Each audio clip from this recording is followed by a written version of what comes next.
Donc là, nous sommes venus avec tout notre équipement et puis il y a un intervenant du STAC qui est venu leur parler du service des transports de l'agglomération créoise. Et donc on a fait un jeu de loi, on a fait un jeu de rôle, les enfants devaient se déplacer dans un faux bus. Et puis, donc, ils ont appris pourquoi il fallait payer un ticket, à quoi ça servait, comment se tenir dans un bus. On a été aussi à la mairie, on a rencontré un élu, on a parlé de l'état civil aussi. La découverte de notre ville, puisqu'on a des classeurs avec des photos anciennes, qu'on a eues avec Christine Galvin, justement, qui est au service des archives de Montataire. On travaille beaucoup donc, avec tous les services des villes, en fait, pour pouvoir avoir les documents.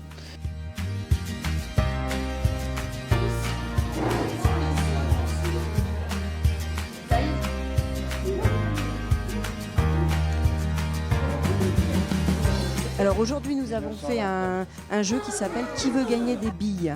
Et donc, on a posé les mêmes questions aux enfants que l'on a posées quand on a fait le jeu de piste avec eux. Donc, l'équipe qui a marqué le plus de points a gagné le plus de billes. Les retraités donc, sont venus les voir, comme vous avez pu le voir, ils adorent. Les enfants adorent ça. Voilà. C'est important.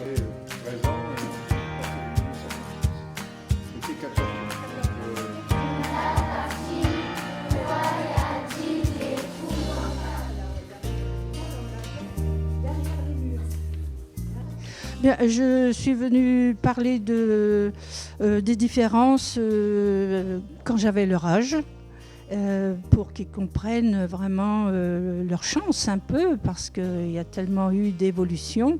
Bon, on était habitués, on avait une enfance quand même pas très... Et puis après, ça a été la guerre, tandis que maintenant, celui qui veut vraiment... Enfin, les enfants qui étudient peuvent s'en sortir, les enfants qui apprennent un métier peuvent s'en sortir aussi, et c'est ce que je leur ai conseillé. J'espère que ça les intéresse, parce qu'il y a tellement de différences d'âge, parce qu'on fait partie de la vieille école, on peut dire. Donc j'espère malgré tout qu'on les a intéressés, c'est notre but. On voudrait encore leur expliquer tellement de choses, mais bon, ils n'ont pas le temps, quoi, évidemment.